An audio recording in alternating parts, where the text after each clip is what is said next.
وحبيب ربنا وطبيب قلوبنا ومولانا محمدا عبده ورسوله الذي أرسله الله بالحق بشيرا ونذيرا وداعيا إلى الله بإذنه وسراجا منيرا أما بعد فقد قال الله تبارك وتعالى في كلامه المجيد وفرقانه الحميد بسم الله الرحمن الرحيم لقد خلقنا الإنسان في أحسن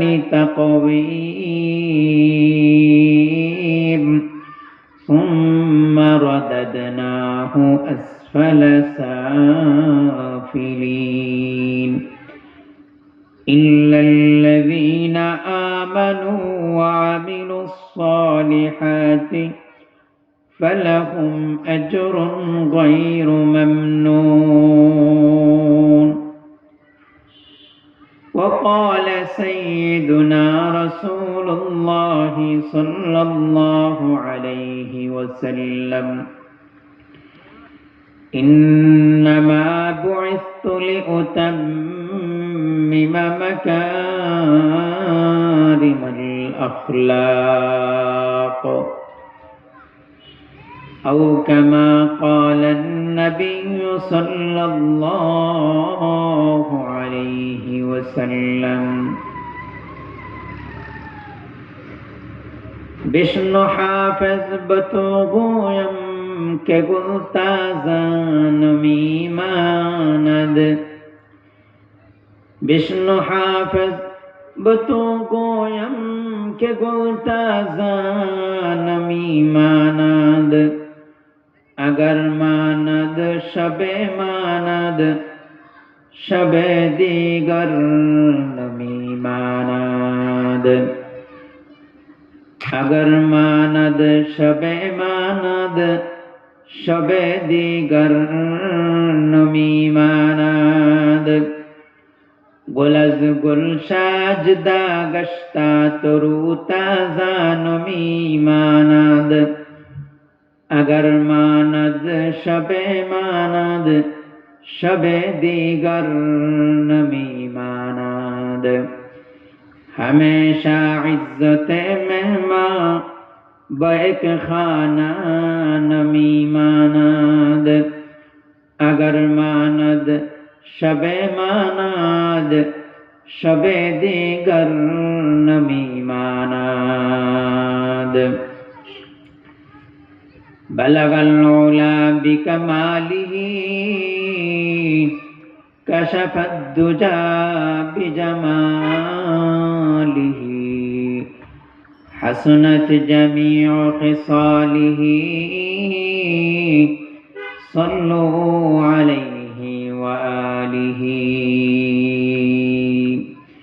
আমরা মহব্বতের সাথে দুরূদ ইব্রাহিম পাঠ করি اللهم صل على محمد وعلى آل محمد كما صليت على إبراهيم وعلى آل إبراهيم إنك حميد مجيد اللهم بارك على محمد وعلى آل محمد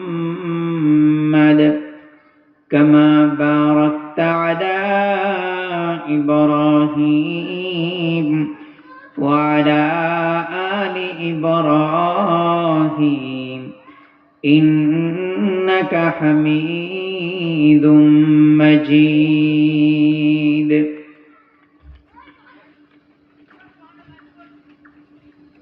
সূর্যনারায়ণপুর দক্ষিণ পশ্চিম পাড়া বাইতুল আমিন আমাম জামে মসজিদের উদ্যোগে মৃত ব্যক্তিদের স্মরণে আজ মঙ্গলবার 25শে ফেব্রুয়ারি বার্ষিক ওয়াজ ও দোয়া মাহফিলের সম্মানিত সভাপতি আলহাজ হযরত মাওলানা মাহমুদুল হাসান মারুফ সাহেব দামাত বারাকাতুহু, প্রধান অতিথি হিসেবে যিনি আসবেন জনাব Kazi Mohammad Giasuddin, chairman Kazi resort and hotel Suryanarayanpur Kapasia Gazipur. উদ্বোধক হিসেবে যিনি থাকবেন জনাব আসগর হোসেন খান, সাধারণ সম্পাদক কাপাসিয়া সদর ইউনিয়ন বিএনপি ও সাবেক চেয়ারম্যান কাপাসিয়া ইউনিয়ন পরিষদ। যিনি প্রধান বক্তা হিসেবে আলোচনা করবেন দেশবরেণ্য উলামায়ে কেরামদের মধ্যে অন্যতম একজন, কোরআন ও হাদিস থেকে যিনি অনর্গল বিশুদ্ধ ভাষায় সুমিষ্ট কণ্ঠে যিনি বয়ান করেন হযরত মাওলানা আব্দুল লতিফ খান সিরাজগঞ্জ। তার আগে যিনি বয়ান করবেন হযরত মাওলানা আরমান আল হুসাইন, অত্যন্ত সুরেলিত কণ্ঠে যিনি আলোচনা করেন, আমাদেরকে ইনশাআল্লাহ তার কণ্ঠ দিয়ে আমাদেরকে মুগ্ধ করবেন আজকের আলোচনায়। আল্লাহ পাকের দরবারে লাখো কোটি শুকরিয়া যে মহান রব্বুল আলামিন আমাদেরকে আজকের এই বরকতময় মাহফিলে আসার বসার তৌফিক দিয়েছেন। এজন্য আমরা শুকরিয়া তান একবার বলি আলহামদুলিল্লাহ। আরো শুকরিয়া আদায় করি যিনি এই মসজিদের ইমাম, আমার অত্যন্ত প্রিয় ছাত্র হযরত মাওলানা ওমর ফারুক, অত্যন্ত মেহনত করতেছেন এই মাহফিলকে বাস্তবায়ন করার জন্য, খুবই চেষ্টা করতেছেন।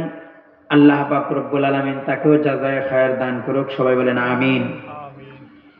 আমি আপনাদের সামনে সূরা 3-এর 2-3টা আয়াত তেলাওয়াত করেছি। এর আলোকে আমি ইনশাআল্লাহ আপনাদের সামনে কিছু আলোচনা পেশ করার চেষ্টা করব। ওয়া মা আলাইনা ইল্লাল বালাগ। মহান রব্বুল আলামিন সূরা 3-এর মধ্যে সর্বপ্রথম 4টা কসম খাইছেন। 4টা কসম খায়া অত্যন্ত দামি একটা কথা বলছেন। সাধারণত দুনিয়ার মানুষের অভ্যাস হলো একটা কোনো কথা মানুষকে বুঝাইতে গেলে কেউ যদি বুঝতে না চায় তাহলে কসম খায়। কি বলেন? আমরা কসম খাই না? মানে একটা কথা বুঝাইতে চাচ্ছি কিন্তু সে বুঝে না, সে বুঝতে চায় না, তখন আমরা কি বলি? কেউ বলে কসম খাইছি, কসম খায়া বললাম। কেউ বলে কোরআনে কারীমের মধ্যে ধইরা বললাম। কেউ বলে যা চল মসজিদে যাই, মসজিদের দেয়ালে ধইরা বলতেছি। কি বলেন? এগুলো করে না? অর্থাৎ কথাটাকে শক্তিশালী, সত্য, বাস্তব এই কথাটা বোঝানোর জন্য আমরা যেমনি ভাবে কসম খাই, আমার আল্লাহ আপনার আমার এই নেচারটাকে লক্ষ্য করে যে বান্দা কসম খায়া কথা বললে কথাটাকে বেশি বিশ্বাস করে। আল্লাহ তাআলা তো কসম ছাড়া কথা বললেও সেই কথা দামি, তাই না? তারপরেও কসম খাইতেছেন, তার মানে বোঝা যাচ্ছে এই কথাটা আরো বেশি দামি। মহান রব্বুল আলামিন প্রথমে 4টা কসম খাইছেন, 4টা কসম খায়া দামি একটা কথা বলছেন। দুনিয়ার মানুষকে, পৃথিবীর মানুষকে একটা অত্যন্ত দামি মেসেজ দিয়েছেন। মহান রব্বুল আলামিন সূরা 3-এর শুরুতে কসম খেয়েছেন ওয়াত্তিন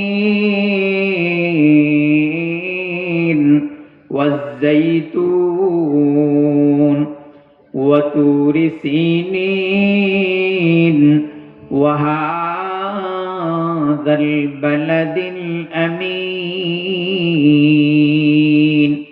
মহান আল্লাহ দুনিয়াবাসীকে ডাক দেয়া বলেন, ও দুনিয়ার মানুষেরা, আমি আল্লাহ কসম খেয়ে বলতেছি ওয়াত্তিন, আমার আল্লাহ বলেন 3 ফলের কসম, ওয়াজ্জাইতুন, এবং জাইতুন ফলের কসম। 2টা দামি দামি ফলের কসম খেয়েছেন। ওয়াতুরি সিনিন, এরপর মহান রব্বুল আলামিন তুর পর্বতের, সিন পর্বতের কসম খেয়েছেন। ওয়াহাদাল বালাদিল আমিন, এরপর মহান রব এই মক্কা নগরী, পবিত্র নগরী মক্কা নগরীর কসম খেয়েছেন। সর্বমোট 2টা ফলের কসম আর 2টা জায়গার কসম। 2টা ফল অত্যন্ত দামি ফল, 2টা জায়গা, জায়গাগুলো অত্যন্ত দামি জায়গা। 2টা ফল দামি ফল আর 2টা দামি জায়গার কসম খেয়ে আমার আল্লাহ দুনিয়াবাসীকে জানায় দেন, লাকাদ খালাকানাল ইনসানা ফি আহসানি তাকওয়িম, আমি আল্লাহ দুনিয়ার মানুষগুলোকে অত্যন্ত সুন্দর করে, অত্যন্ত দামি কইরা বানাইছি। বলেন না সুবহানাল্লাহ? আরো জোরে বলি সুবহানাল্লাহ। আল্লাহ পাক রব্বুল আলামিন আমাদেরকে অত্যন্ত দামি কইরা বানাইছেন। এই দামি কইরা বানাইছেন যে এই কথাটা বলতে গিয়া আল্লাহ তাআলা 4টা কসম খাইছেন। তার মানে আসলেই আমাদেরকে কি কইরা বানাইছেন? দামি কইরা বানাইছেন, অত্যন্ত দামি কইরা বানাইছেন। আমাদেরকে যেই দেহের মধ্যে আমরা যে অঙ্গ প্রত্যঙ্গ দেখি, এগুলো তো এক একটার দাম অনেক বেশি, অনেক বেশি, অনেক বেশি। আল্লাহ তাআলা এই দামি কইরা যে বানাইছেন এটাই কসম খায়া বলছেন। আরেক আয়াতের মধ্যে আল্লাহ পাক রব্বুল আলামিন বলেন, এই মানুষগুলোকে আল্লাহ পাক রব্বুল আলামিন আশরাফুল মাখলুকাত করেছেন। আশরাফুল মাখলুকাত মানে হলো 18,000 মাখলুক আল্লাহ তাআলা সৃষ্টি করেছেন, তার মধ্যে সবচেয়ে দামি হলো মানুষ। বলেন না সুবহানাল্লাহ? মানে সবচেয়ে দামি কইরা আপনাকে আমাকে বানাইছেন আপনার আমার রব আল্লাহ পাক রব্বুল আলামিন, সবচেয়ে দামি কইরা বানাইছেন। এত দামি কইরা বানাইছেন আমরা চিন্তা কইরা পাইব না। যদি নিজের দেহের দিকে একটু লক্ষ্য করি, আল্লাহ পাক রব্বুল আলামিন আমাদেরকে যেই সেটিং দিয়েছেন, যেই সুন্দর সেটিং দিয়েছেন, যেই অঙ্গ প্রত্যঙ্গগুলো দিয়েছেন, এগুলোর যদি আমরা লক্ষ্য করি, আমার হাত, আমার পা এত দামি, এত দামি আমরা কল্পনা কইরা পাই না। আমাদের চোখগুলো এত দামি, আমাদের জিহ্বাগুলো, ঠোঁটগুলো এত দামি, আমরা যদি কল্পনা করি তাহলে কল্পনা করেও শেষ করতে পারবো না এটার মূল্য কত। একজন বড় মুহাক্কিক আলেম আমাদের অঙ্গগুলোর দাম বুঝাইতে গিয়ে সেটা একটা উদাহরণ দিয়েছেন, দৃষ্টান্ত দিয়েছেন যে দেখেন,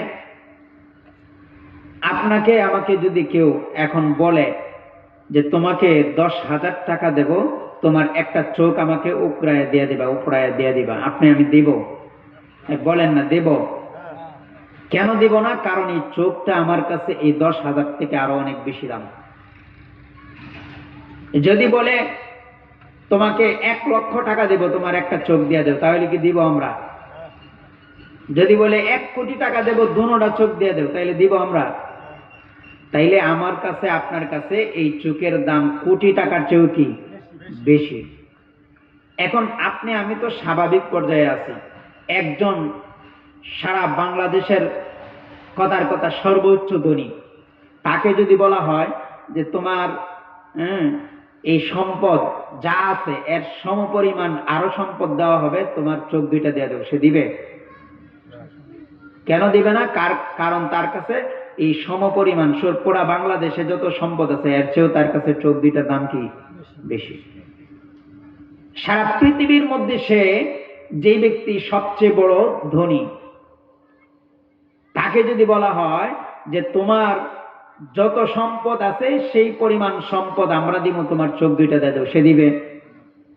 তার কাছে পুরা পৃথিবীর যে সম্পদ এর চেয়েও তার চোখ কি বেশি দামি। তাইলে অবস্থা অনুযায়ী দেখা যায় আল্লাহ পাক রব্বুল আলামিন আমাদেরকে যে চোখ দিয়েছেন, এই চোখগুলোর দাম দুনিয়ার সকল সম্পদ থেকে কি বেশি। দুইটা চোখ যেই ব্যক্তির নাই সে বুঝে চোখের কত দাম। দুনিয়ার চাকচিক্য যেই ব্যক্তি দেখতে পায় না, দুনিয়ার সৌন্দর্য যেই ব্যক্তি অবলোকন করতে পারে না, দেখতে পারে না, সে বুঝে চোখের কত দাম। যে ব্যক্তির জিহ্বা নাই, স্বাদ গ্রহণ করতে পারে না, লবণ এটা তিতা না মিঠা এটা বুঝার যে ব্যক্তির ক্ষমতা নাই, সে বুঝে জিহ্বার দাম কত। যে ব্যক্তির নাকের পাওয়ার কইমা গেছে, নাকের পাওয়ার যেটা আমরা কাছে নেওয়ার আগেই বুঝে ফেলি খাবারটা ভালো না নষ্ট, কি বলেন? তাহলে এই পাওয়ারটার দাম আছে না নাই?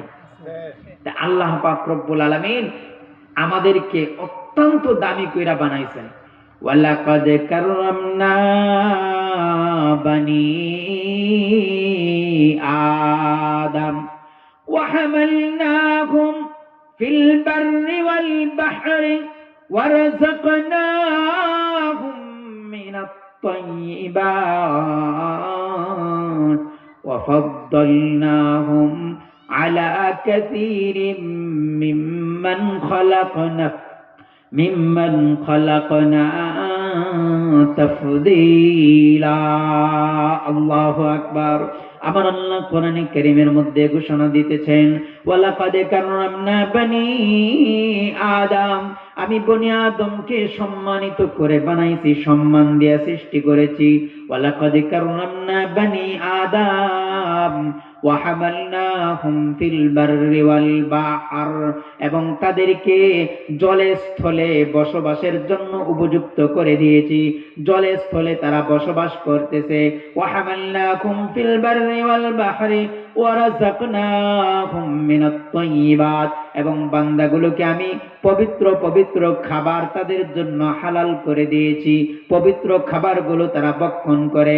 ওয়া হামালনাহুম ফিল বাররি ওয়াল বাহরি ওয়া রাযাকনাহুম মিনাত তাইয়্যিবাত ওয়া ফাদ্দালনাহুম আলা কাসীরিম মিম্মান খালাকনা তাফদীলা।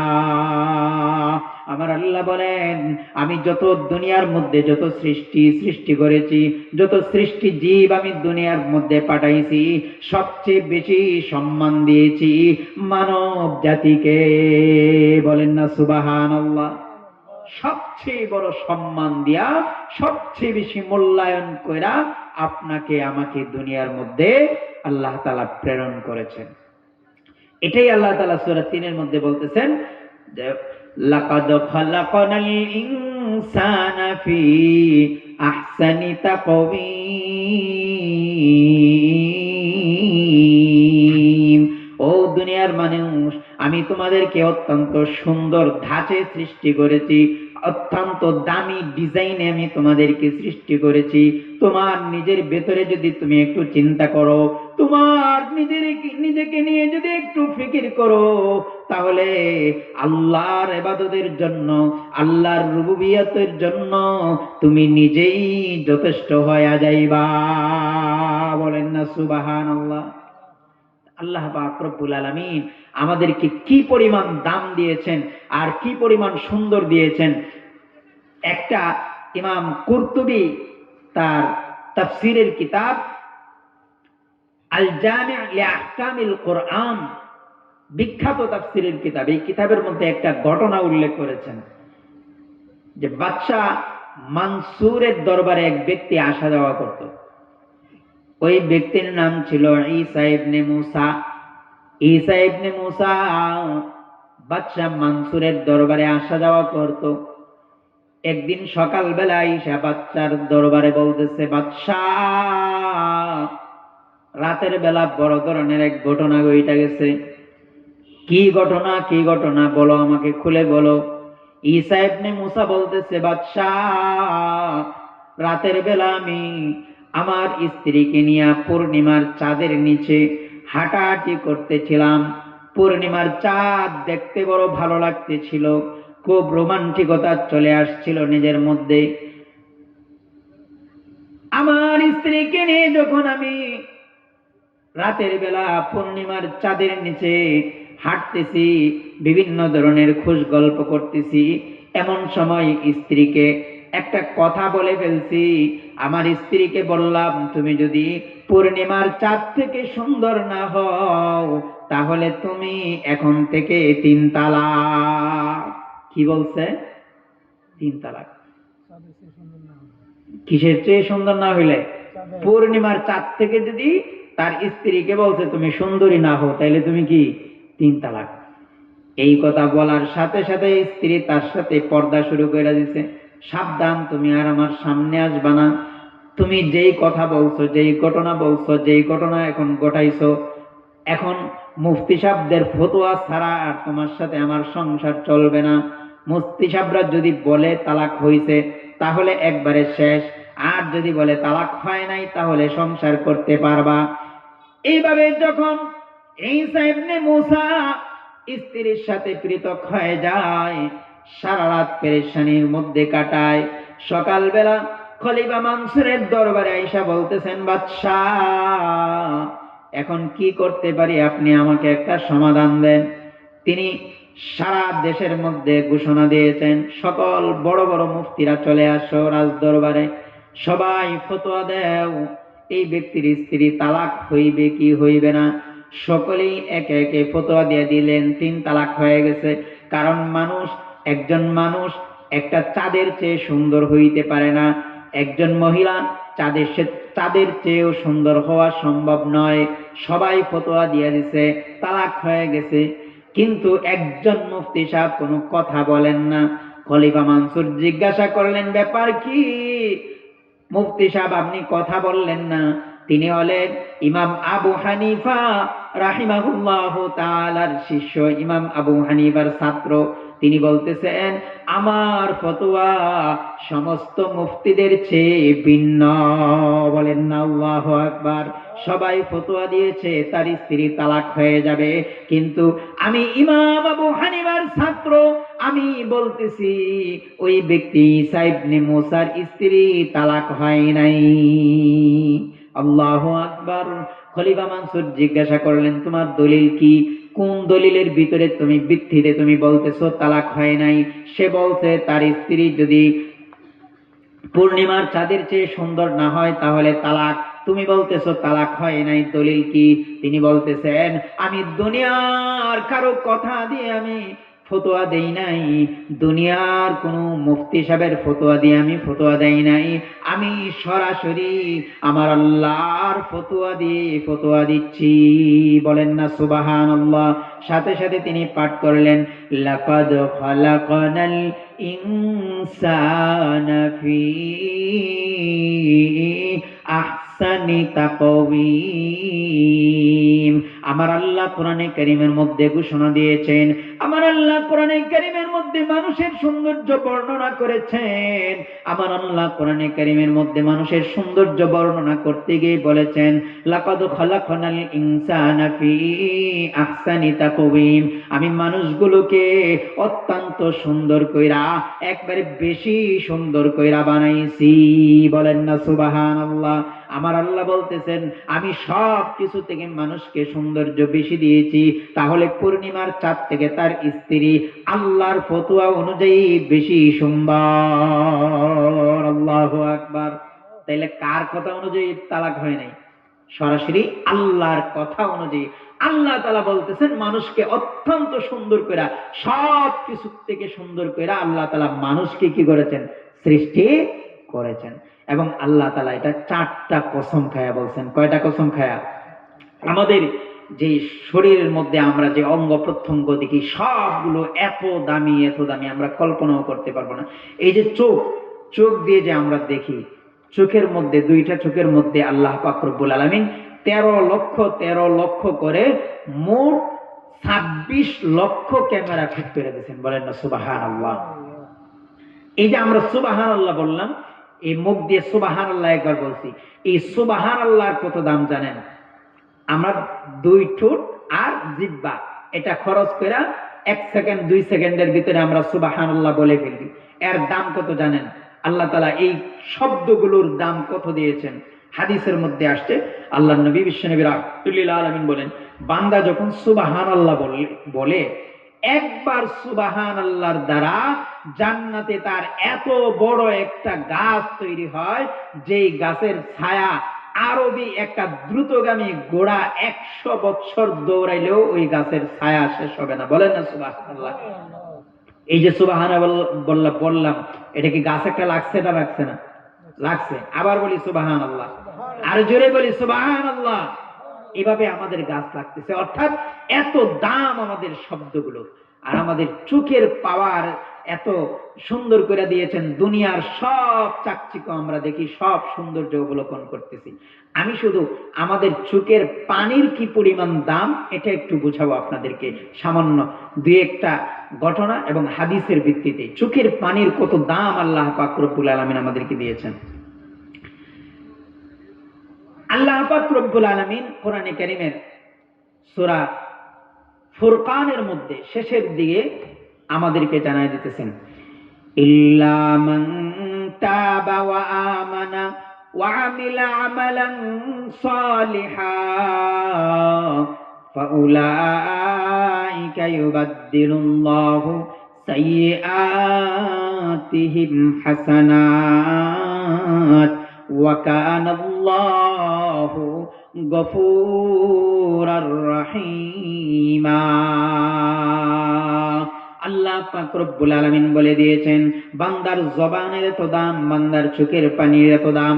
বান্দা যদি জবানকে খরচ কইরা একটু তওবা করে, আমি আল্লাহর দরবারে বান্দা তওবা করে, আমি আল্লাহর দরবারে চোখের পানি ফালায়া দিয়া বান্দা যদি বলে, আল্লাহ 60 বছর 70 বছর হায়াত দিয়েছো, আমি এই 60 বছর 70 বছরে মসজিদের দিকে যাই নাই, আমি নামাজ পড়ি নাই, রোজা রাখি নাই, আল্লাহ তুমি আমাকে দাড়ি দিয়েছো, দাড়িগুলো রাখি নাই, কিন্তু এই মুহূর্তে আমার বুঝ আসলো, আমি সূর্যনারায়ণপুর দক্ষিণ পশ্চিম পাড়া মাহফিলে গিয়া, এইখানে এই মসজিদের মধ্যে গিয়া, মাহফিলের মধ্যে গিয়া আমার মনটা দুর্বল হয়ে গেছে, আমার মনের মধ্যে আখিরাতের ভয় চলে আসছে, আল্লাহ জান্নাতের ভয় আমার চলে আসছে, জাহান্নামের ভয় আমার চলে আসছে, আল্লাহ জীবনে যা করলাম সব ভুল করলাম। এইভাবে বান্দা যদি আল্লাহর দরবারে তওবা করে চোখের পানি ছাড়া দেয়, আল্লাহ পাক রব্বুল আলামিন কোরআনে কারীমের মধ্যে বলেন, ইল্লা মান তাবা ওয়া আমানা ওয়া আমিলা আমালান সালিহান ফাউলাইকা ইউবাদদিলুল্লাহু সাইয়্যাতিহিম হাসানাত ওয়া কানাল্লাহু গফুরার রহিমা। আমার আল্লাহ বলতেছেন, ইল্লা মান তাবা ওয়া আমানা, যে ব্যক্তি তওবা করলো, নতুন কইরা আবার ঈমান আনলো, অর্থাৎ তার ঈমান আছে কিনা সে নিজেও জানে না, আবার লা ইলাহা ইল্লাল্লাহ বইলা ঈমান আনলো, তওবা করলো, ইল্লা মান তাবা ওয়া আমানা ওয়া আমিলা আমালান সালিহান, তওবা কইরা আবার যদি সে সৎকর্ম শুরু কইরা দেয়, আগে নামাজ পড়তো না, নামাজ শুরু কইরা দিছে, আগে রোজা রাখতো না, রোজা শুরু কইরা দিছে, আগে আল্লাহ ওয়ালাদের সোহবতে যাইতো না, আল্লাহ ওয়ালাদের সোহবতে চলে আসছে, আগে মসজিদের দিকে যাইতো না, মসজিদের দিকে এখন যায়, আগে ফজরের নামাজের আজান হইলে মসজিদে যখন আজান হইছে খেতাটা আরো ভালো কইরা গায়ের মধ্যে দিয়েছে, আগে যখন মসজিদের মধ্যে ফজরের আজান হইছে লেপটা কম্বলটা আরো ভালো করে গায়ের মধ্যে জড়ায়া দিছে, এখন এমন ভাবে তওবা করেছে বান্দা, এখন সে মসজিদে যায়, এখন সে নামাজ পড়ে, এখন সে আল্লাহ ওয়ালা বুজুর্গদের সোহবতে থাকে। এইভাবে বান্দা যখন তওবা করে, বান্দা পিছনের সমস্ত গুনাহ ছাইড়া দেয়, সামনে আল্লাহ এবং তার রাসূলের আদর্শ মাইনা চলার চেষ্টা করে, আমার আল্লাহ বলতেছেন, ইল্লা মান তাবা ওয়া আমানা ওয়া আমিলা আমালান সালিহান ফাউলাইকা ইউবাদদিলুল্লাহু সাইয়্যাতিহিম হাসানাত আমার আল্লাহ বলেন আমি শুধু বান্দাকে মাফ করি না, বরং সে যে পিছনে গুনাহ করেছিল সেই গুনাহগুলোকে আমি নেকি দ্বারা পরিবর্তন করে দেই। বলেন না সুবহানাল্লাহ। কল্পনা করছেন একটু? মানে গুনাহ যে করছিলাম আমরা সেই গুনাহগুলোকে আল্লাহ তাআলা নেকি দ্বারা পরিবর্তন করে দিবে। মানে আগে যেই যত গুনাহ ছিল, পাহাড় পরিমাণ গুনাহ ছিল, আপনি তওবা করছেন, চোখের পানি ছাড়ছেন, আর আল্লাহকে শুধু একটু বলছেন আল্লাহ যা করছি সব ভুল করছি, তাহলে এই দামি দামি জিনিসগুলো আপনি ব্যবহার করছেন। চোখের পানি তো আমরা এমনিও ছাড়ি, একজনকে একটা ছড় দিলে আমরা চোখের পানি ছাড়া দিই, কি বলেন ছাড়ি না? সেটার দাম আর আল্লাহকে ভয়ে যদি আমি চোখের পানি ছাড়ি সেটার দাম বেশ কম আছে না নাই? আল্লাহ তাআলা বলতেছেন বান্দা আমি তোমার সমস্ত গুনাহ মাফ করে দেই, সাথে সাথে তোমার গুনার পরিমাণ যদি সমুদ্রের ফেনা পরিমাণ হয় সেই গুনাহগুলোকে আমি নেকি দ্বারা পরিবর্তন করে দিই। বলেন না সুবহানাল্লাহ। ইল্লা মান তাবা ওয়া আমানা ওয়া আমিলা আমালান সালিহা ফাউলাইকা ইউবাদদিলুল্লাহু সাইয়্যাতিহিম হাসানাত ওয়া কানাল্লাহু গফুরুর রহিমা। আল্লাহ তাআলা শেষে বলতেছেন আল্লাহ তাআলা হলেন গফুর, ক্ষমাশীল। আল্লাহ পাক রব্বুল আলামিন বান্দাকে ডাক দিয়ে বলেন বান্দা তুমি যত গুনাহ করো, তুমি যত অপরাধী করো না কেন, আমার রহমত থেকে তুমি নৈরাশ হয়ো না। লা তাকনাতু মির রাহমাতিল্লাহ। ও দুনিয়ার মানুষ তোমরা আল্লাহর রহমত থেকে নৈরাশ হয়ো না, আল্লাহর দয়া থেকে তোমরা দূরে যাও না। আল্লাহর দয়া এত বেশি এত বেশি, আল্লাহ তাআলাকে বান্দা যদি 60 বছর স্মরণ না করে ভুল ক্রমেও যদি একবার সামাত কয়া ডাক দেয়, আমার আল্লাহ ডাক দেয় বলে বান্দা কি জন্য তুমি আমাকে ডাকতেছ? বলেন না সুবহানাল্লাহ। লা তাকনাতু মির রাহমাতিল্লাহ। আল্লাহর রহমত থেকে তোমরা নৈরাশ হয়ো না। ইন্নাল্লাহা ইয়াগফিরুয যুনুবা জামিআ। আমার আল্লাহ বলতেছেন আল্লাহ সমস্ত গুনাহ মাফ করে দেন। আল্লাহ পাক রব্বুল আলামিন বান্দার যত গুনাহ আছে সব গুনাহ মাফ করার জন্য আল্লাহ পাক রব্বুল আলামিন শেষ রাত্রে একবারে নিকটতম আকাশে বান্দাদেরকে ডাকতে শুরু করেন, আলা মিন মুস্তাগফিরিন ফাগফির লা। আমার আল্লাহ যখন দুনিয়ার সমস্ত আদালত বন্ধ হয়ে যায়, দুনিয়ার সমস্ত আদালত যখন বন্ধ হয়ে যায়, আল্লাহ পাক রব্বুল আলামিনের আদালত তখন খুলতে শুরু করে। আল্লাহ পাক রব্বুল আলামিন আপনি আমার কাছাকাছি চলে আসেন। আয়েশা ডাক দিয়ে বলেন আলা মিন মুস্তাগফিরিন ফাগফির লা।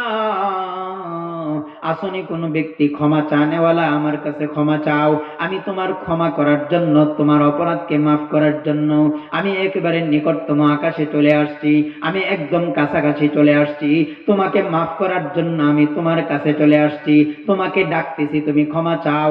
আলা মিন মুস্তাগফিরিন ফাগফির লা, আলা মিন মুস্তারজিকিন ফারযুক লা। আসনি কোন ব্যক্তি রিজিক চানেওয়ালা, তোমার রিজিক নাই, আমার কাছে চাও, আমি তোমার রিজিক দেওয়ার জন্য একদম তোমার কাছাকাছি চলে আসছি। আমরা রিজিক তালাশ করার জন্য কত জায়গায় যাই, কত জায়গায় আমরা কত জিনিস খরচ করি, কত টাকা খরচ করি রিজিকের জন্য, আমরা কত দৌড়ঝাঁপ করি, আমরা বিদেশ যাওয়ার জন্য চেষ্টা করি। আমার আল্লাহ বলতেছেন বান্দা এত দূরে যাইতে হবে না, এত দূরে যাওয়ার দরকার নাই। দুনিয়ার আদালত যখন বন্ধ হয়ে যায়, আমি আল্লাহর আদালত তখন খুইলা যায়। আমি আল্লাহর দরবারে রিজিক তালাশ করো, আমি রিজিক দেওয়ার জন্য প্রস্তুত হয়ে আছি। বলেন না সুবহানাল্লাহ। আল্লাহ তাআলা ডাকে বান্দা চাও আমার কাছে চাও।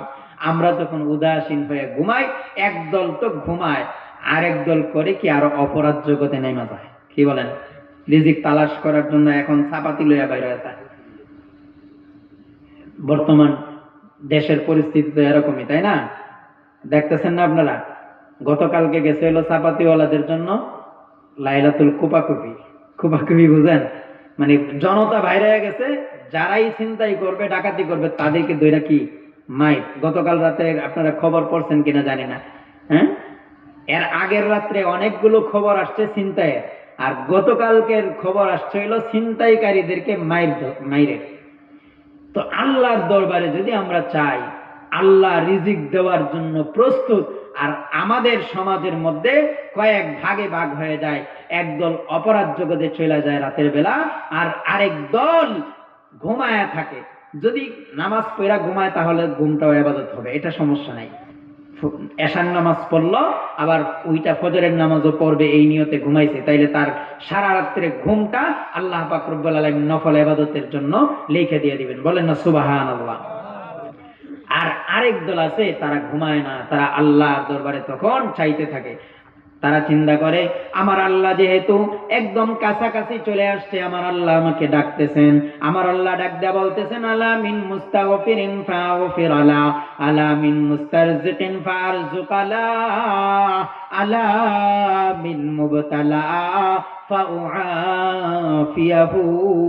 আল্লাহ পাক রব্বুল আলামিন বান্দার অপরাধগুলো দইরা দইরা ডাকে, ও অপরাধী ব্যক্তি, তুমি এই অপরাধের জন্য ক্ষমা চাও, অমুক অপরাধের জন্য ক্ষমা চাও, অমুক অপরাধের জন্য ক্ষমা চাও, আমি ক্ষমার জন্য বসে আছি, আমি ফেরেশতাদেরকে নিয়ে বসে আছি, তুমি ক্ষমা চাইতে দেরি হবে, আমি আল্লাহ তোমাকে ক্ষমা করতে দেরি হবে না। ও রিজিক তালাশ করে আমার কাছে রিজিক চাও, রিজিক দেওয়ার জন্য আমি বসে আছি। তোমার বিদেশ যাওয়া হচ্ছে না, আমার কাছে বলো, সমস্ত সমস্যা আমি সমাধান কইরা দিব, যত ভেজাল আছে ভেজাল আমি দূর কইরা দিব। আল্লাহর দরবারে যদি আমরা চাই রিজিক, তাহলে আল্লাহ পাক রব্বুল আলামিন সম্মানিত রিজিকের ব্যবস্থা করবেন। আমরা চেষ্টা করলে হয়তো সম্মান পাইতেও পারি, নাও পাইতে পারি, কিন্তু আমার আল্লাহ যে রিজিকের ব্যবস্থা করবেন, সেই রিজিকটা আপনার দরবারে সম্মানের সহিত আল্লাহ পাক রব্বুল আলামিন পৌঁছায়া দিবেন। বলেন না সুবহানাল্লাহ। আলা মিন মুবতালা ফাওয়াফিয়াহু। এরপর আল্লাহর নবী বলতেছেন, আল্লাহ পাক রব্বুল আলামিন মানুষের বিপদগুলোকে ধইরা ধইরা ডাক দেয়া বলে, ওই অমুক ব্যক্তি, তুমি এমন বিপদে আছো, তোমার মেয়েকে বিবাহ দিতে পারতেছো না, আমার কাছে বলো, তোমার রিজিকের সমস্যা আমার কাছে বলো, তোমার ছেলেকে বিদেশ পাঠাইতে পারো না, আমার কাছে বলো, তোমার ছেলেকে বিবাহ করাইতে পারতেছো না, আমার কাছে বলো, তুমি অমুক বিপদে আছে, আমার কাছে বলো, অমুক বিপদে আছো, আমার কাছে বলো। এইভাবে বিপদগুলোকে আল্লাহ পাক রব্বুল আলামিন ধইরা ধইরা নাম ধইরা ধইরা ডাক দেয়া বলেন। বলেন না সুবহানাল্লাহ। আল্লাহ পাক রব্বুল আলামিন আমাদেরকে এই দামি ঠোঁট আর দামি জিহ্বা, দামি চোখ দিয়েছেন। এই দামি জিনিসগুলো যদি আমরা কাজে লাগাই, আল্লাহর কাছে চাই, আল্লাহ পাক রব্বুল আলামিন এই চাওয়ার কারণে আমাদেরকে আল্লাহ ওয়ালা বুজুর্গদের কাতারে নাম লিখে দিবেন। বলেন না সুবহানাল্লাহ। আল্লাহ পাক রব্বুল আলামিন আরেক সূরার মধ্যে বলেন, আলাম নাজআল লাহু আইনাইন ওয়া লিসানান ওয়া শাফাতাইন ওয়া হাদাইনাহুম নাজদাইন। আমি কি বান্দা তোমাকে দুইটা চোখ দেই নাই? এত দামি দামি চোখ দিয়েছি, এই চোখগুলো চাইলে তুমি কাজে লাগাইতে পারো। আলাম নাজআল লাহু আইনাইন ওয়া লিসানান ওয়া শাফাতাইন। তোমাকে একটা জবান দিয়েছি, অনেক দামি জবান, এবং দুইটা ঠোঁট দিয়েছি, অনেক দামি ঠোঁট। এইগুলো তুমি চাইলে কাজে লাগাইতে পারো। ইমাম বুখারী রাহমাতুল্লাহি আলাইহির মা চোখের পানি কিভাবে কাজে লাগাইছেন দেখেন। ইমাম বুখারীর মা একদিন আল্লাহর দরবারে কান্নাকাটি করতেছেন, আল্লাহ, আমার ছেলেটা এতিম বাচ্চা, তার বাবা মারা গেছে, চোখের জ্যোতি নাই, চোখের জ্যোতিগুলো আল্লাহ তুমি নিয়ে নিছো। রোগ দিয়ে আল্লাহ পাক রব্বুল আলামিন ছোটবেলায় ইমাম বুখারীর চোখের জ্যোতি নিয়ে নিছেন। ইমাম বুখারীর মা আল্লাহর দরবারে কান্নাকাটি করে কাঁদতেছে কাঁদতেছে, আল্লাহ, আমার সন্তানটাকে তুমি চোখের জ্যোতি ফেরায় দাও। আমার সন্তানের চোখের জ্যোতি ফেরায় দিলে আমার সন্তানটাকে আমি তোমার রাস্তায় দিয়ে দিব, তোমার কোরআনের জন্য উৎসর্গ করে দিব, আমি হাদিসে নববীর জন্য উৎসর্গ করে দিব, আমার সন্তানটাকে আমি একেবারে আল্লাহর ওয়াস্তে দিয়ে দিব। আল্লাহ, তুমি আমার সন্তানের চোখের জ্যোতি ফেরায় দাও। আল্লাহ, হযরত ইমাম বুখারী রাহমাতুল্লাহি আলাইহির মা এইভাবে দোয়া করতেছেন। দোয়া করতে করতে একদিন শেষ রাত্রে আল্লাহর কাছে দোয়া করতে করতে ঘুমায়া যান। ঘুমের মধ্যে স্বপ্নে দেখেন হযরত ইব্রাহিম আলাইহিস সালাতু ওয়াস সালাম ইমাম বুখারীর মার সামনে চলে আসছে। আয়েশা বলতেছে, মা, আর কাঁদতে হবে না, আর চোখের পানি ফালাইতে হবে না। তোমার সন্তানকে আল্লাহ পাক রব্বুল আলামিন কোরআনের জন্য কবুল করে নিয়েছেন। বলেন না সুবহানাল্লাহ। তোমার সন্তানের চোখের জ্যোতি আল্লাহ পাক রব্বুল আলামিন ফেরায়া দিয়েছেন। তোমার সন্তানকে আল্লাহ পাক রব্বুল আলামিন কোরআনের জন্য কবুল করে নিয়েছেন। তোমার সন্তানকে আল্লাহ পাক রব্বুল আলামিন হাদিসে নববীর জন্য কবুল করে নিয়েছেন। এমন ভাবে কবুল করেছেন, ইমাম বুখারী যুগের ইমাম বুখারী হয়ে গেছেন। বলেন না সুবহানাল্লাহ। এখনো সেই আল্লাহ আছে না নাই? ইমাম বুখারীর মার চোখের পানির দ্বারা যদি ইমাম বুখারীর চোখের জ্যোতি ফেরায়া দিতে পারেন, ইমাম বুখারীকে যুগের ইমাম বুখারী বানাইতে পারেন, সেই আল্লাহ এখনো আছে না নাই?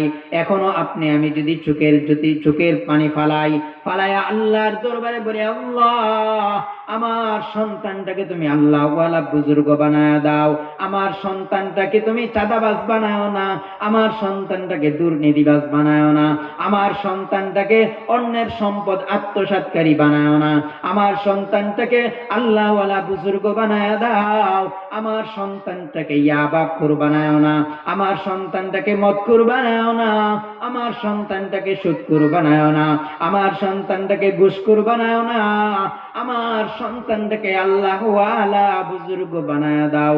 সেই আল্লাহ এখনো আছে না নাই? জোরে বলেন, আছে না নাই? সেই আল্লাহ এখনো আছেন। যে আল্লাহ ইমাম বুখারীর মার চোখের পানির দ্বারা ইমাম বুখারীকে কবুল করেছেন কোরআনের জন্য, ইমাম বুখারীকে কবুল করেছেন হাদিসে নববীর জন্য, সেই আল্লাহ এখনো আছে। সেই আল্লাহ আপনার সন্তানকেও যুগ শ্রেষ্ঠ কোরআনে হাফেজ বানাইতে পারে। সেই আল্লাহ আপনার সন্তানটাকে যুগ শ্রেষ্ঠ কোরআনের মুফাসসির বানাইতে পারে। সেই আল্লাহ আপনার সন্তানকে যুগের ইমাম বুখারী বানাইতে পারে। আল্লাহু আকবার। জোরে বলে আল্লাহু আকবার। আরো জোরে বলে আল্লাহু আকবার।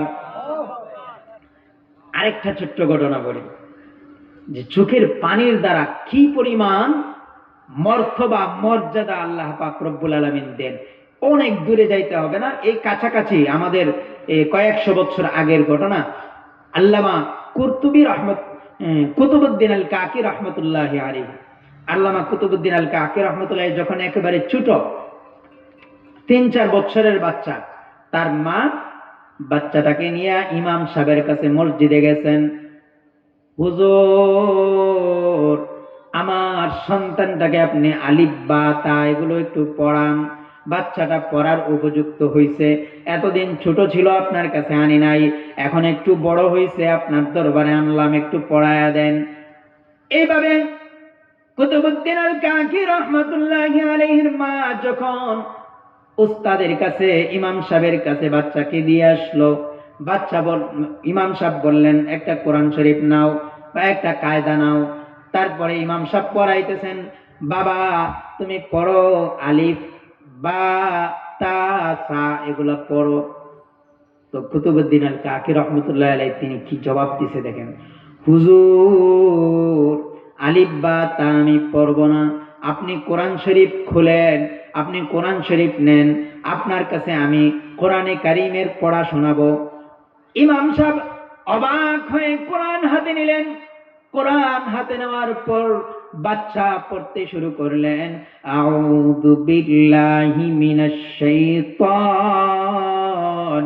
রাজীম, বিসমিল্লাহির রহমানির রহিম, আলিফ লাম মিম, যালিকাল কিতাবু লা রাইবা ফি। আল্লাহু আকবার।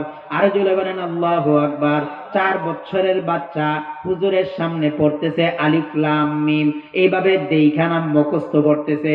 পড়তে পড়তে কোরআনে কারীমের 1 পারা নয়, 2 পারা নয়, 1 পারা নয়, 2 পারা নয়, পড়তে পড়তে 14 পারা হিফজ শোনায়া দিছে। বলেন না সুবহানাল্লাহ। কয় পারা শোনাইছে? 14 পারা হিফজ শোনায়া দিছে এই কুতুবউদ্দিন আল কাকি রহমতুল্লাহি আলাইহি।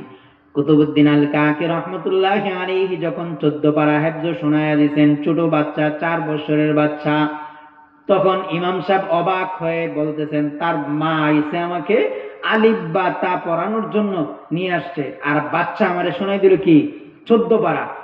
তিনি এই বাচ্চারে নিয়ে মার দরবারে গেছেন। বাচ্চার মারে ডাক দিয়ে বলতেছেন, ও মা, আপনি বলছেন আলিফ বা তা পড়াইতে, আপনি কি আমার সাথে মস্কারা করছেন? আপনার সন্তান 14 পারা হেফজ মুখস্থ পারে, আর আমাকে বললেন আলিফ বা তা পড়াইতে, এটা কেমনে কি সম্ভব? আপনি এমন করলেন কেন? মা জবাব দিতেছে, হুজুর, আমার সন্তান 14 পারা হেফজ পারে, এই কথাটা আমি মা হয়েও আজ পর্যন্ত জানি না। বলেন না সুবহানাল্লাহ। কেন জানেন না? কেন জানেন না? মা বলতেছেন, আমি এই বাচ্চা যখন আমার পেটে আসে, আমার গর্ভে আসে, বাচ্চা আমার গর্ভে আসার পরে আমি দুনিয়ার চাকচিক্যের মধ্যে আর দাবিত হই নাই। আমার সন্তান যখন আমার গর্ভে আসে, আমি দুনিয়ার কোনো মোহের মধ্যে পড়ি নাই, দুনিয়ার কোনো লালসার মধ্যে আমি চোখ দেই নাই।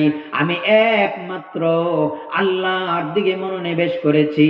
আমার 14 পারা হেফজ ছিল। আমি দুনিয়ার সংসারের কাজ করেছি ঠিকই, কিন্তু সংসারের কাজ করতে গিয়ে আমি অমনোযোগী হই নাই। আমি আমার 14 পারা হেফজ করেছি। এইভাবে আমি 14 পারা হেফজ একবার শেষ হয়েছে আরেকবার পড়েছি, একবার শেষ হয়েছে আরেকবার পড়েছি, একবার শেষ হয়েছে আরেকবার পড়েছি। এইভাবে 14 পারা হেফজ ছিল, মুখস্থ ছিল, আমি 14 পারা বারবার তেলাওয়াত করেছি। আমার সন্তানরা যখন দুনিয়াতে আসে,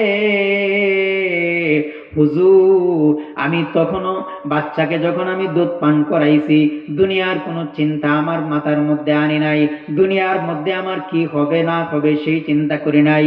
দুনিয়ার মধ্যে বাড়িঘর হইবে কিনা সেই চিন্তা করি না। আমরা তো দুনিয়ার বাড়িঘর, দুনিয়ার জন্য একদম কি হাহুতাশ। দুনিয়ার মধ্যে আমরা কিভাবে চলি, আমাদের পেট ভরে না। আমাদের যখন এই এলাকার মধ্যে একটা বাড়ি হয়, একটা দোকান হয়, তখন কিছুদিন লাভবান হওয়ার পরে আমরা চিন্তা করি রাজাবাড়ি চলে যাব, আর কাছাকাছি থাকবো না, অথবা কাপাসিয়া চলে যাব, অথবা গাজীপুর চলে যাব। আল্লাহর দয়া যদি গাজীপুর একটা বাড়ি হয়ে যায়, তখন চিন্তা করে আর গাজীপুর চলবে না, ঢাকা, গুলশান, ধানমন্ডি যদি একটা বাড়ি হইতো, আল্লাহ পাক রব্বুল আলামিন যদি সেইটা দিয়ে দেয়, তখন চিন্তা করি হায় যদি দেশের বাইরে বেগম পাড়া একটা বাড়ি হইতো। কি বলেন, আছে না নাই? হ্যাঁ, দুনিয়ার মধ্যে মানুষের লোভ লালসার শেষ নাই। আমাদের চিন্তা চেতনা খালি আরো চাই, আরো চাই, এবং আমার চাই, আমার চাই, আরো চাই, আরো চাই, আমার চাই, আমার চাই, অন্য কের হোক সেটা চাই না। আরেকজনের সম্পদ কিভাবে আমি আত্মসাৎ করব?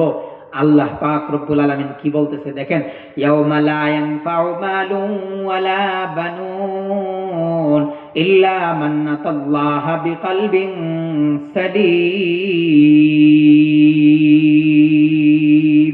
ও দুনিয়ার মানুষ, তোমার সন্তান এবং তোমার সম্পদ এগুলো দুনিয়ার মধ্যে তোমার কোনো কাজে আসবে না, আখিরাতেও তোমার তেমন কোনো কাজে আসবে না।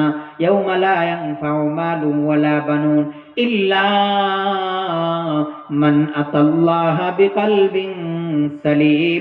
আল্লাহর দরবারে কাজে আসবে শুধুমাত্র তুমি যেই নেক আমলগুলো করে আসছো, সেই নেক আমলগুলো। বলেন না সুবহানাল্লাহ। আল্লাহ পাক রব্বুল আলামিন আরেক আয়াতের মধ্যে বলতেছেন, ঘটনা আমরা আসি, মনে আছে তো? এটা রাখলাম, এরপরে আসতেছি আবার মাঝে, যেহেতু আয়েশা পড়ছে কথাগুলো বলে দিই। আল্লাহ পাক রব্বুল আলামিন বলতেছেন, يوم يفر المرء من أخيه وأمه وأبيه وصاحبته وبنيه لكل امرئ منهم يومئذ شأن يغنيه। কাল কিয়ামতের দিন একজন আরেকজনকে কোনো নেকি দিবে না।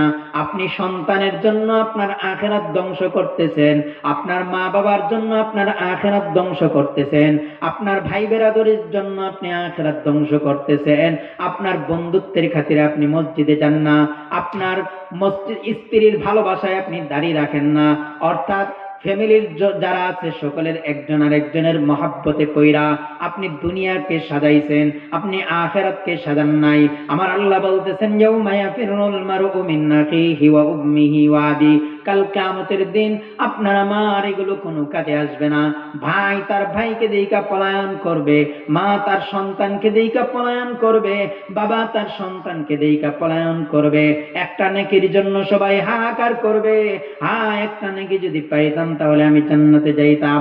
একটা নেকির জন্য দৌড়ায়া ভাইয়ের কাছে যাইবে, ভাই বলবে আমার কোনো ভাই ছিল না দুনিয়ার মধ্যে, মা বলবে আমার কোনো সন্তান ছিল না দুনিয়াতে, বাবা বলবে আমার কোনো সন্তান ছিল না দুনিয়াতে, সন্তান বলবে আমার মা বাবা ছিল না, সব ভুলে গেছি, ইয়া নফসি করতে থাকবে। যাদের জন্য দুনিয়া সাজাইলাম, যাদের জন্য দুনিয়া গঠন করলাম, যাদের জন্য আখিরাতকে জলাঞ্জলি দিলাম, যাদের জন্য আখিরাতকে ধ্বংস করলাম, আখিরাতে কিন্তু কেউ কাজে আসবে না। ইয়াউমা লা ইয়ানফাউ মালুন ওয়ালা বানুন। যেই সম্পদ তুমি অর্জন করতেছো, যেই সম্পদের জন্য তুমি সব কিছু জলাঞ্জলি দিচ্ছ, দোকানের জন্য তুমি মসজিদে যাইতে পারো না, কাস্টমার আইসা করবে এই জন্য তুমি মসজিদে যাও না, যার জন্য তুমি দুনিয়া কামাইতেছো, দুনিয়ার জন্য তুমি এগুলো করতেছো, দুনিয়া সাজানোর জন্য এগুলো করতেছো, আমার আল্লাহ বলতেছেন আখিরাতে এগুলো কোনো কাজে আসবে না। তোমার সন্তানও কোনো কাজে আসবে না, তোমার ধন সম্পদ কোনো কাজে আসবে না, একমাত্র কাজে আসবে তোমার নেক আমল। বলেন না সুবহানাল্লাহ। তো কুতুবউদ্দিন আল কাকির মা বলতেছেন, হুজুর আমার সন্তান যখন ভূমিষ্ঠ হয় দুনিয়ার মধ্যে আসছে, তখন আমি দুনিয়ার কোনো ফিকির করি নাই, দুনিয়ার চাকচিক্যর দিকে আমার মনোযোগ যায় নাই। আমি এই 14 পারা হেফজ আমার ছিল, 14 পারা হেফজ আমি করতেছিলাম, 14 পারা হেফজ আমি মুখস্থ করতেছিলাম। বাচ্চাকে আমি দুধ পান করাইছি, আমি 14 পারা হেফজ করেছি। বাচ্চাকে আমি দুধ পান করাইছি, আমার তেলাওয়াত আমি করেছি, আমি জিকির আজকার করেছি। হয়তো আল্লাহ পাক রব্বুল আলামিন সেই বরকতে আমার সন্তানকে 14 পারার হাফেজ বানায়া দিয়েছেন। বলেন না সুবহানাল্লাহ। আরো জোরে বলি সুবহানাল্লাহ। তাহলে সেই আল্লাহ এখন আছেন না নাই? ইমাম কুরতুবীর মার বরকতে যদি ইমাম কুরতুবীকে যুগ শ্রেষ্ঠ আল্লাহ ওয়ালা বুজুর্গ আল্লাহ তাআলা বানাইতে পারেন, মার গর্ভে 14 পারা কোরআন হেফজ দিতে পারেন, আমরাও যদি বর্তমান যুগের মায়েরা যদি আল্লাহর দরবারে কান্নাকাটি করে, এমন একটা আল্লাহ ওয়ালা বুজুর্গ মা যদি আপনি আমি সন্তানের জন্য আইনা দেই, বিবাহ করার সময় আমরা সর্বপ্রথম আল্লাহ ওয়ালা বুজুর্গদেরকে প্রাধান্য দেই। আমার সন্তানের মা যেন হয় যুগ শ্রেষ্ঠ আলেমা, আমার সন্তানের মা যেন হয় যুগ শ্রেষ্ঠ বুজুর্গ আল্লাহ ওয়ালা হয়, এমন মা যদি আমরা আইনা দিতে পারি, আর সেই মা যদি আল্লাহর দরবারে কান্নাকাটি কইরা দোয়া করে, আল্লাহ গর্বের সন্তানটাকে তুমি আল্লাহ ওয়ালা বুজুর্গ বানাই দিও, আল্লাহ গর্বের সন্তানটাকে তুমি যুগ শ্রেষ্ঠ কোরআনে হাফেজ বানায় দিও, আল্লাহ গর্বের সন্তানটাকে তুমি আলেম হাফেজ বানায় দিও, যে আল্লাহ ইমাম কুরতুবীর মার চোখের পানি কবুল করতে পারে, সেই আল্লাহ আপনার আমার সন্তানের জন্য চোখের পানি কবুল করতে পারেন। বলেন না সুবহানাল্লাহ। ইয়াউমে আখিরে আমাদের এই চোখের পানির দাম কত বেশি এটা শুনবেন। আল্লাহর নবী কি বলছেন শুনবেন সবাই। ইয়াউমে আখিরে কিয়ামতের দিন চোখের পানির দাম কত বেশি থাকবে, যখন দুনিয়ার সকল মানুষ একদম হাসরের মাঠ কায়েম হয়ে যাবে, সবাই এক ময়দানে জমা হয়ে যাবে। আল্লাহ পাক রব্বুল আলামিন তখন কাহারিয়ত জব্বারিয়ত প্রকাশ করবেন, কঠিন মুহূর্ত চলে আসবে। দুনিয়ার শুরু থেকে কিয়ামত পর্যন্ত সমস্ত মানুষ একটা ময়দানে উপনীত হবে, যখন সকলে ইয়া নাফসি করতে থাকবে, সবাই মিলে আদম আলাইহিস সালাতু ওয়াস সালামের কাছে যাইবে যে আপনি আল্লাহর দরবারে সুপারিশ করেন যেন আল্লাহ পাক রব্বুল আলামিন বিচার কার্য শুরু করে দেন।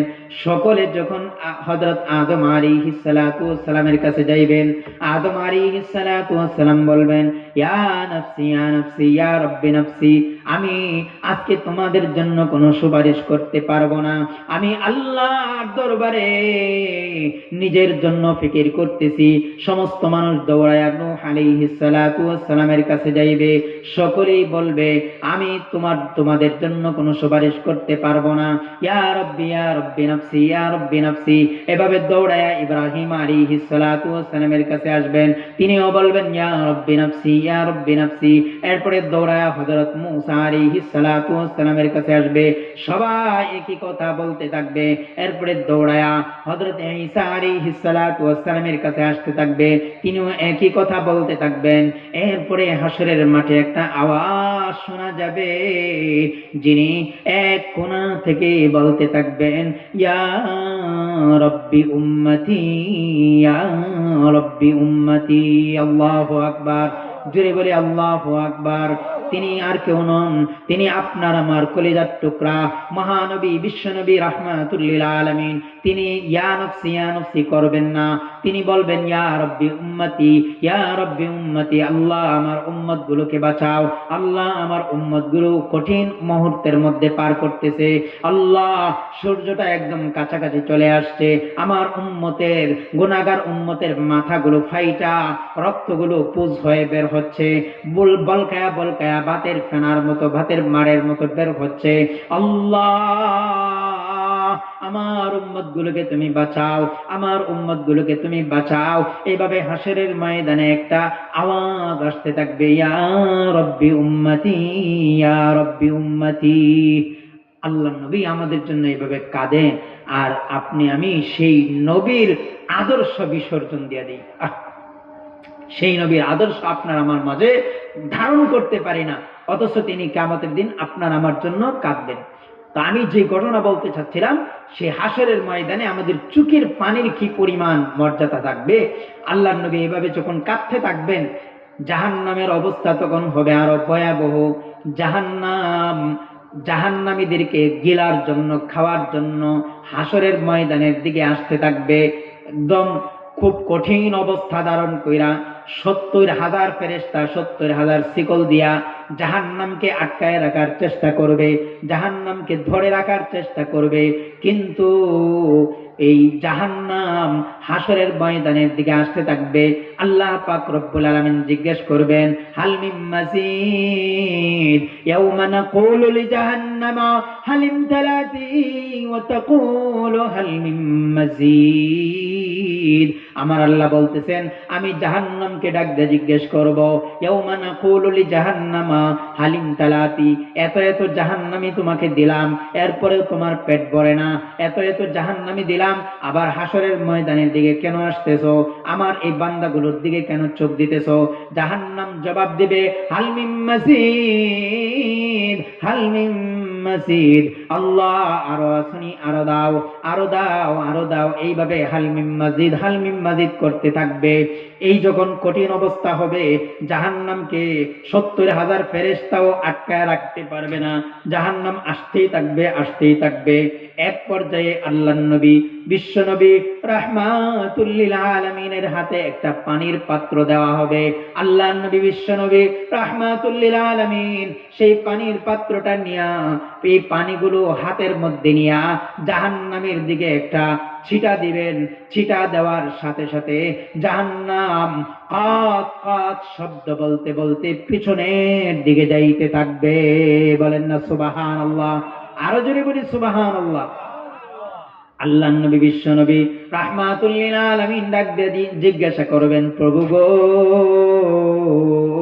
70,000 ফেরেশতা 70,000 শিকল দিয়া যে জাহান্নামকে আটকায় রাখতে পারে নাই, সেটা তাদেরকে শহরটাই না এই হাসরের মাঠের দিকে আসতেছিল। কি এমন পানি দিলা, কি এমন একটা পানি দিলা, যেই দামি পানিটা দিয়া ছিটা দেওয়ার সাথে সাথে জাহান্নাম পিছনে চইলা গেল। আল্লাহ বলো না সেই পানিটা কোন পানি? আমার আল্লাহ ডাক দেয়া বলবেন, রাসূল আমার, এই পানিটা দুনিয়ার সাধারণ কোনো পানি নয়, এই পানিটা হাউজে কাউসারের পানিও নয়, এই পানিটা জমজম কুয়ার পানিও নয়, এই পানিটা হলো আমার গুনাহগার বান্দার চোখের পানি। বলেন না সুবহানাল্লাহ? আমার গুনাহগার বান্দাগুলো আমাকে ভয় কইরা এই জান্নাত জাহান্নাম দেখে নাই, জাহান্নাম দেখে নাই, জাহান্নামের ভয়ে চোখের পানি ফলাইছে। আমার বান্দাগুলো গুনাহগার বান্দা বান্দাগুলো দুনিয়ার মধ্যে শেষ রাত্রে সবাই ঘুমায় গেছে, কিন্তু সে ঘুমায় নাই। সে আমার দরবারে হাত উঁচু কইরা কান্নাকাটি করেছে, চোখের পানি ছেড়েছে।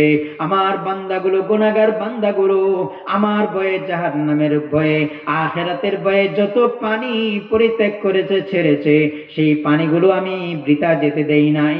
সেই পানিগুলো আমি জমায়া রাখছি। এই পানিগুলোই আপনার হাতে দেওয়া হয়েছে। বলেন না সুবহানাল্লাহ। চোখের পানির দাম দেখছেন কি পরিমাণ? আমাদের তো মৃত্যু হবেই। বলেন তো, কেউ কি দুনিয়ার মধ্যে আমরা থাকবো, চিরকাল থাকবো? থাকার কোনো সুযোগ আছে? কি বলেন? এই যে সমাজের মধ্যে আমরা বসবাস করতেছি, 100 বছর আগে কি আমরা ছিলাম কেউ?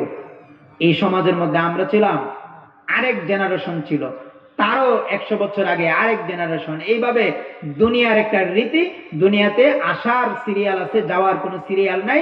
আমরা আসতেছি আসতেছি, একের পর এক ধারাবাহিক ভাবে আসতেছি, কিন্তু যে কোনো সময় মৃত্যু আমাদের চলে আসতে পারে। ইদা জাআ আজালুহুম লা ইস্তাখিরুনা সাআতাও ওয়া লা ইস্তাকদিমুন। যখন কোন ব্যক্তির মৃত্যুর সময় আসবে, একটা মুহূর্তের জন্য সময় আগানো হবে না, একটা মুহূর্তের জন্য সময় পিছানো হবে না। বলেন না সুবহানাল্লাহ। মৃত্যুর পরে সর্বপ্রথম যেই ঘাটি, সেটার নাম কি? কবর। সর্বপ্রথম কোন জায়গায় যাইতে হবে? কবরের মধ্যে যাইতে হবে। হযরত ওসমান রাদিয়াল্লাহু তাআলা আনহু এই কবর দেইখা, কবর যখন দেখতেন, কবর দেইখা এত কান্নাকাটি করতেন, এত চোখের পানি ফালাইতেন। সাহাবায়ে কেরাম জিজ্ঞাসা করতেন, আমিরুল মুমিনিন, আপনি তো জান্নাতের আলোচনা করেন, জাহান্নামের আলোচনা করেন, কিন্তু এত পরিমাণ চোখের পানি ফালাইতে দেখি না। এই কবর দেইকা যেই পরিমাণ চোখের পানি আপনি ছাড়েন।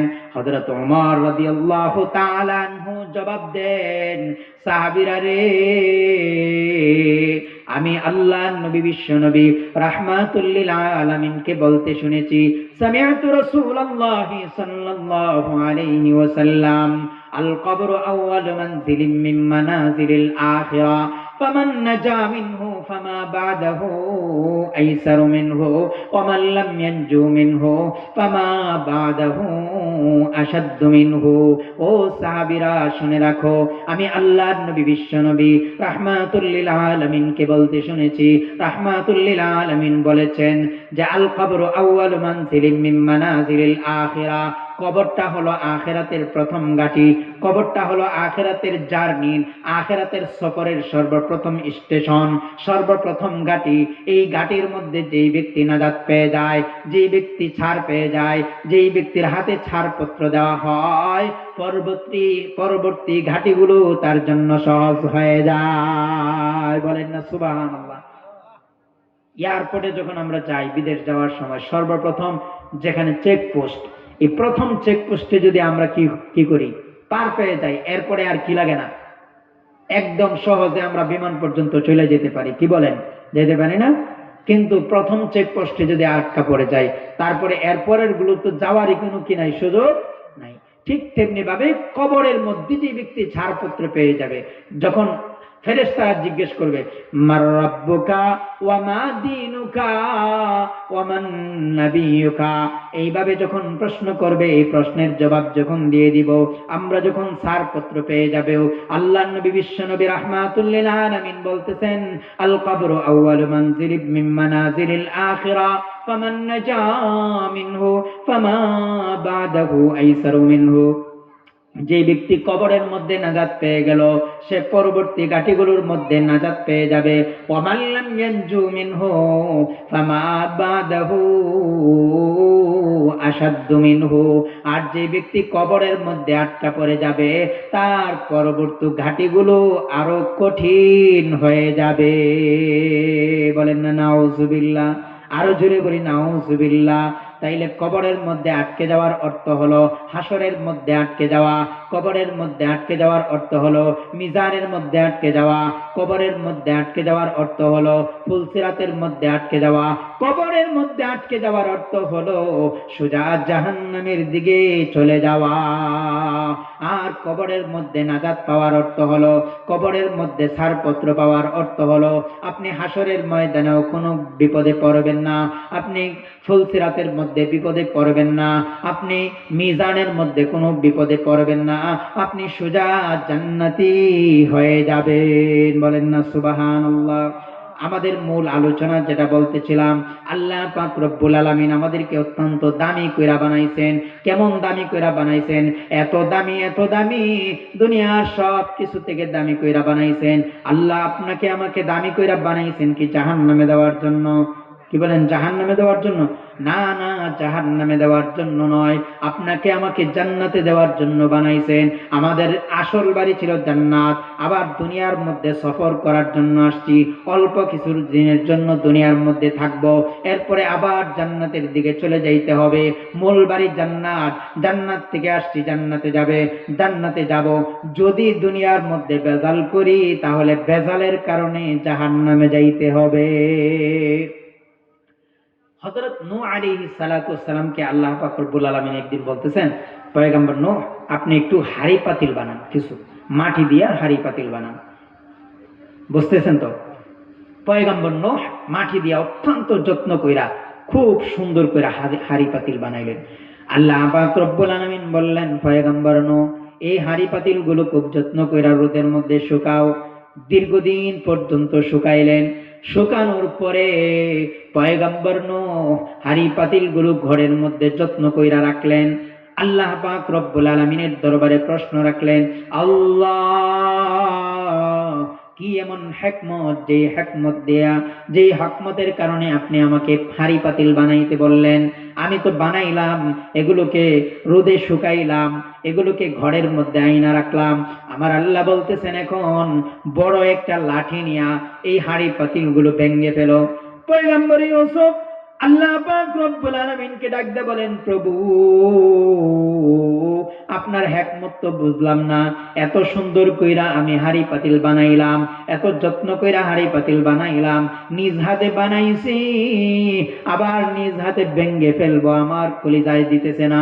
এইগুলোর মহব্বত বইসা গেছে, এগুলোর প্রতি ভালোবাসা লাগা গেছে, এগুলো ভাঙবো, ভাঙ্গার মতো মন মানসিকতা আমি তৈরি করতে পারতেছি না, কিন্তু আপনার আদেশ, এজন্য আমার ভাঙতে হবে।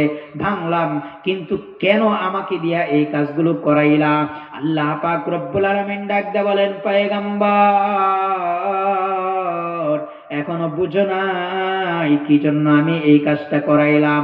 তুমি সাধারণ এই কয়েকটা মাটির হাড়ি পাতিল বানায়া এইগুলোর প্রতি তোমার মহব্বত লাগা গেছে, এগুলোকে তুমি ভাঙতে পারো না, তোমার কলিজার মধ্যে আঘাত লাগে।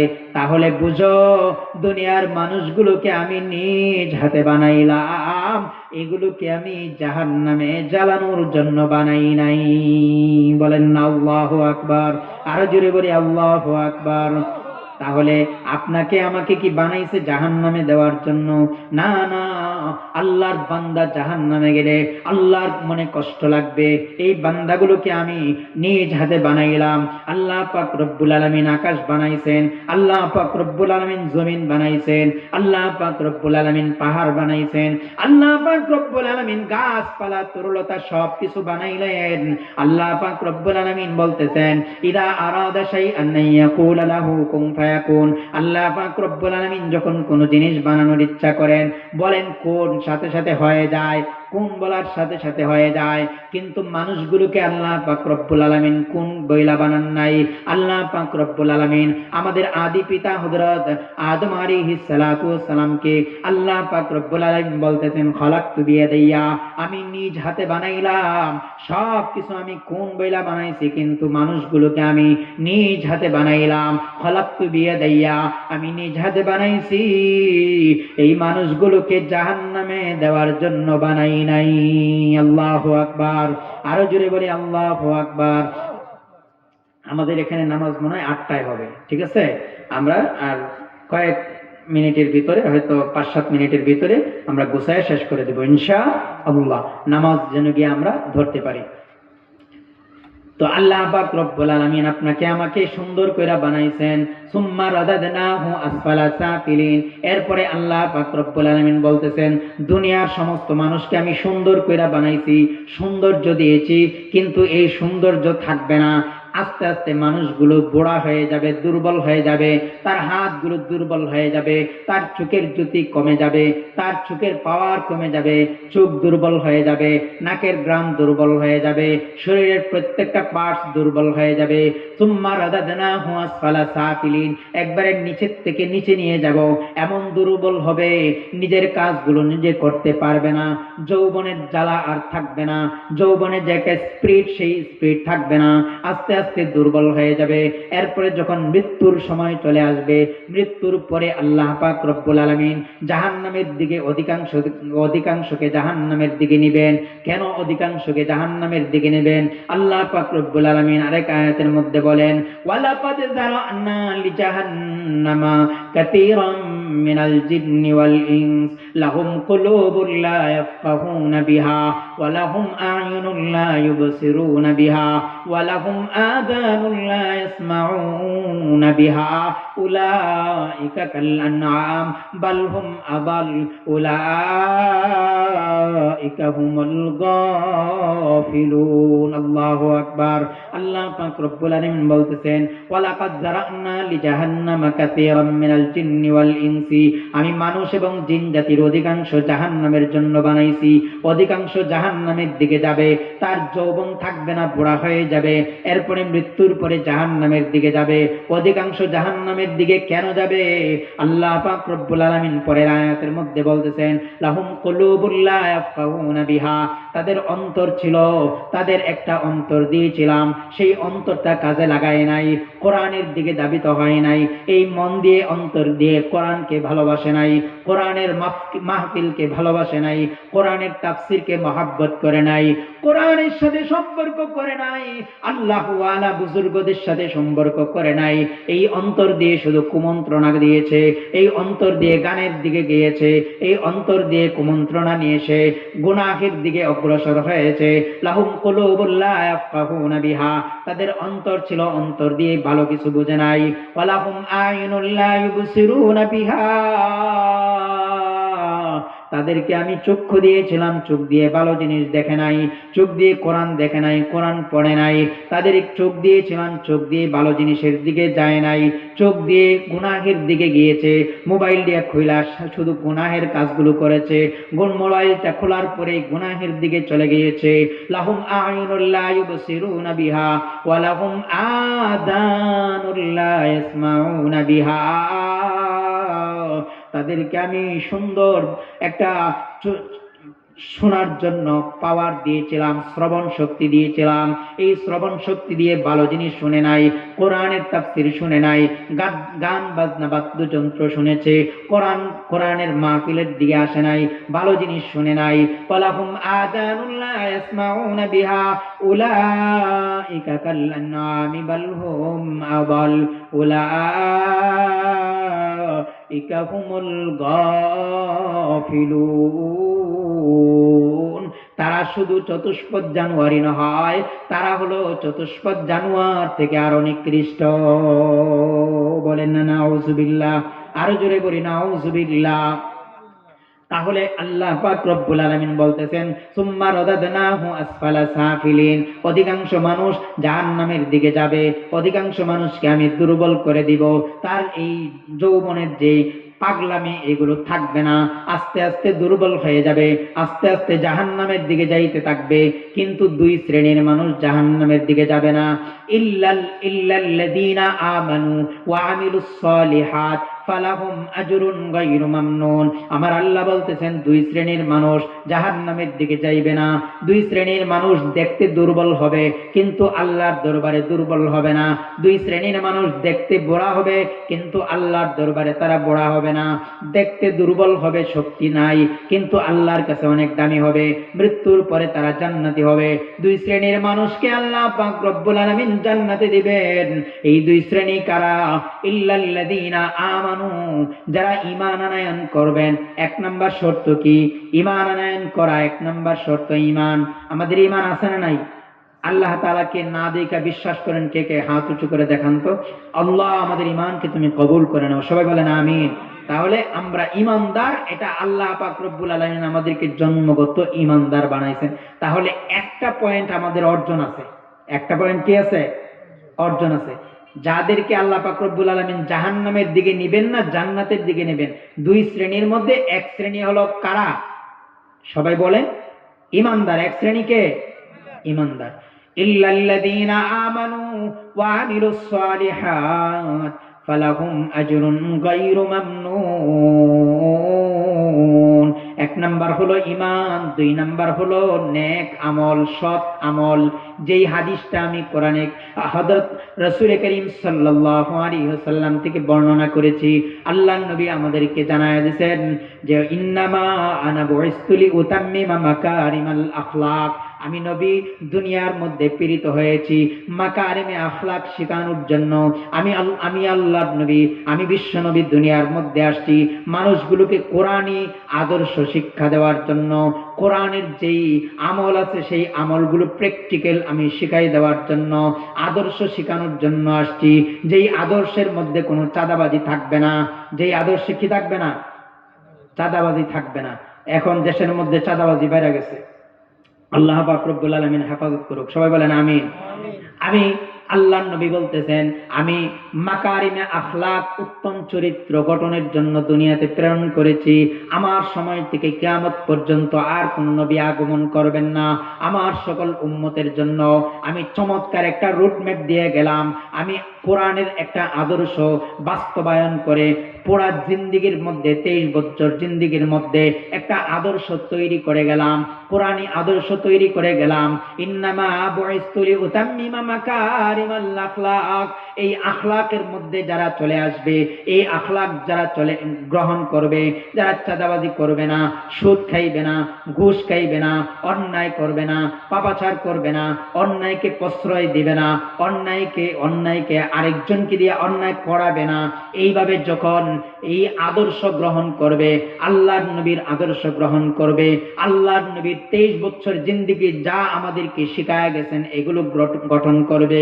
আমার আল্লাহ বলতেছেন ইল্লাল্লাযীনা আমানু ওয়া আমিলুস সালিহাত, যারা ঈমান আনয়ন করবে এবং সৎকর্ম করবে তাদেরকে আমি আল্লাহ বেহিসাব নিয়ামত দান করব। বলেন না সুবহানাল্লাহ। বেহিসাব নিয়ামত দান করবেন মানে হলো আল্লাহ পাক রব্বুল আলামিন আমাদেরকে জান্নাতি বানায় দিবেন। আল্লাহ পাক রব্বুল আলামিন আমাদের সকলকে জান্নাতি হিসেবে দুনিয়া থেকে যাওয়ার তৌফিক দান করুক, সবাই বলেন আমিন। ওয়া আখির দাওয়ানা আলহামদুলিল্লাহি রাব্বিল আলামিন। 8টায় নামাজ হবে, আমরা সকলেই নামাজ পড়ব। নামাজ পড়ে আবার এখানে চলে আসবো ইনশাআল্লাহ। এই বরকতময় মাহফিল প্রতিদিন হবে না, আজকে হচ্ছে, আবার 1 বছর পরে যদি আল্লাহ তাআলা তৌফিক দেয় তাহলে আবার 1 বছর পরে হবে। এজন্য আমরা যারা ঘরে আছি সকলেই মাঠের মধ্যে আইসা বরকত নেওয়ার চেষ্টা করব, আমলের নিয়তে চলে আসার চেষ্টা করব। আল্লাহ পাক রব্বুল আলামিন তৌফিক দান করুক, সবাই বলেন আমিন।